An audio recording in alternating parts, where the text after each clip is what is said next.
In my day-to-day life as a kitchen designer, I look at and review a lot of kitchen plans. And over the years, I've started to notice certain patterns. I'll call them red flags, and I want to share them with you today, not to make anyone feel worried or overwhelmed, but because I think knowing what to look out for can make a real difference to how your project turns out. No real brief taken from you. You can usually tell quite quickly when a design has been put together without anyone really taking the time to understand the person who's going to be using it. And the way you can tell is that there are no signs of you in it. It's just a kitchen, a perfectly reasonable, perfectly generic kitchen that could belong to absolutely anyone. A good designer should want to understand you before they start putting anything on a plan. They should be asking questions. How do you cook?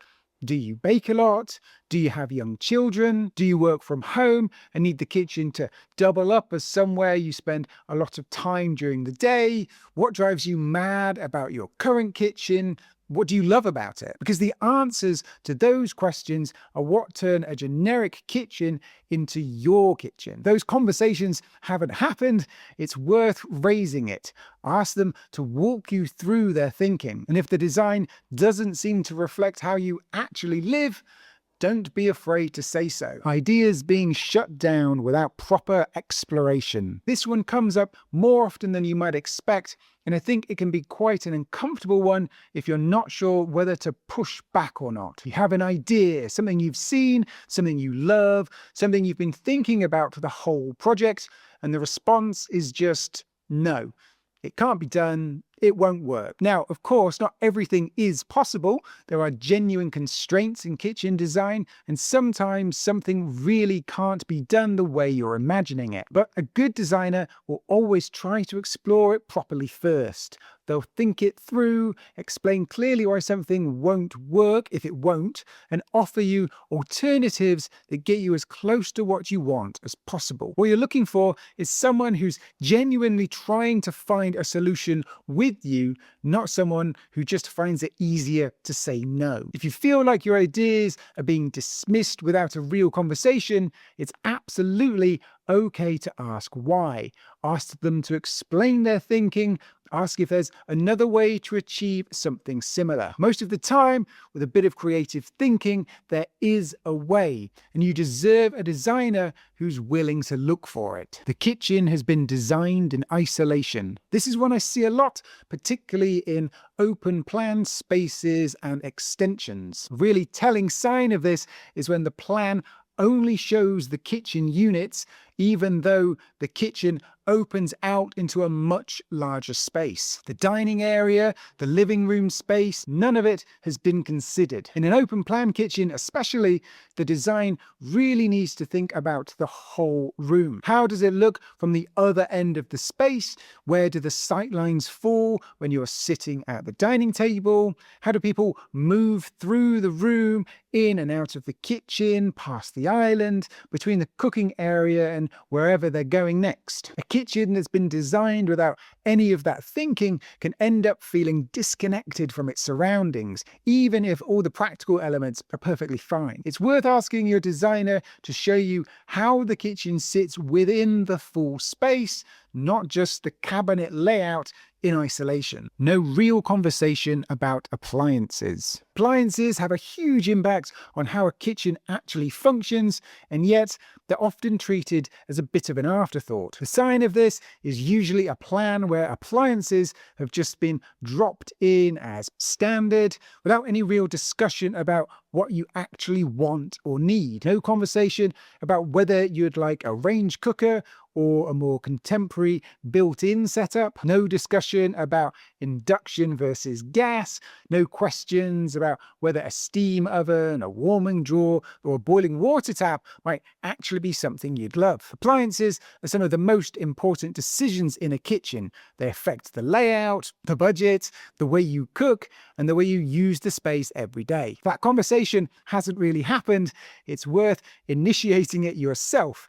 Don't let the appliances just get decided by default. Wrong measurements. This one sounds so obvious that it almost feels unnecessary to say, but I cannot tell you how often it comes up. Measurements should be checked carefully, then double-checked, and then checked again. And it's particularly concerning when a designer is working off architect plans that clearly show all the dimensions and there are still errors in the kitchen design. If the measurements aren't right, everything else in the design is built on shaky ground. If the kitchen doesn't fit, it causes delays, extra costs, and a lot of unnecessary stress at what should be one of the most exciting parts of the project. If you have any doubt at all about the measurements, ask your designer to come back out and take those measurements again. And if you're having an extension or a new build, make sure the kitchen has been designed off the most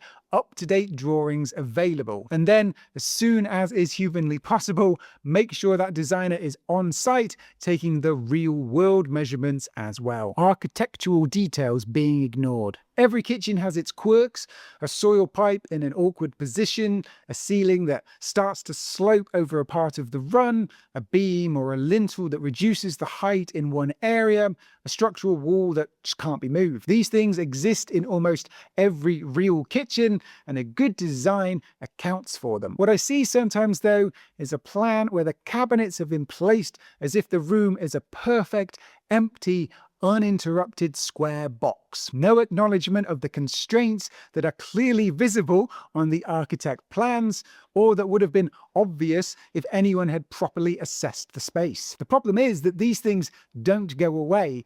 They show up on installation day and create last-minute scrambles to find solutions that should have been figured out weeks or months earlier. If your space has any quirks or constraints, and most do, make sure they're reflected in the design. If you're not sure they've been accounted for, ask. No thought to services and extraction. A kitchen can look beautifully considered on a plan and still have a fundamental problem hiding underneath, which is that nobody has properly thought through how it's actually going to work. Where is the extraction going? What's the most practical route for the ducting? How are the plumbing and electrical services being run? Is the sink going somewhere that makes sense in terms of where the plumbing currently is? Is the hob on an island? And if so, has anyone worked out how the extraction will actually be handled? These aren't things to figure out later. They need to be part of the conversation early, because the answers can really influence where things end up in the layout. Better to have that conversation now than to discover an awkward or expensive surprise when the work is already underway. Missing fillers, end panels, and corner posts. I know this one sounds quite technical, but bear with me because it matters more than it might seem. Fillers, end panels, and corner posts are the details that allow a kitchen to install cleanly. Fillers bridge the small gaps between cabinets and walls. End panels finish off the visible sides of a run, and corner posts create the clearance needed for doors and drawers to open properly where two runs of cabinets meet. Without them, doors don't open fully, things don't align properly, and the finished result just doesn't look or feel resolved. Now, there can be valid reasons for minimizing or adjusting certain ones, and a good designer will explain that clearly if it applies. But if they're completely absent from the plan with no explanation at all, it's usually a sign that the design hasn't been thought all the way through to installation. Easy to miss if you don't know to look for it, but now that you do know, it's worth checking. Appliances you can't properly access. This is probably one of the most common ones I come across, and it's almost always something that could have been so easily avoided at the design stage. The microwave positioned at the end of a run, but on the wrong end, and you have to reach around across awkwardly every time you want to use it. The fridge placed too close to a wall or adjacent cabinet, so the door can't swing fully open past 90 degrees, meaning the salad drawer becomes almost impossible to pull out properly. Or the ever popular one here in the UK, when the washing machine is tucked in at the right-hand end of a run, when washing machine doors almost always hinge on the left, creating an awkward access point every time you load it. In each of these cases, everything technically fits in the design, but none of it works particularly well in practice. Appliance hinging and clearances should be checked individually for every single appliance at the design stage. It's one of those things that takes very little time to get right and causes a lot of daily frustration if it's missed. Storage that looks good on paper, but doesn't work in reality. On the plan, it looks like useful storage. In real life, it's another story. The drawer positioned under an overhang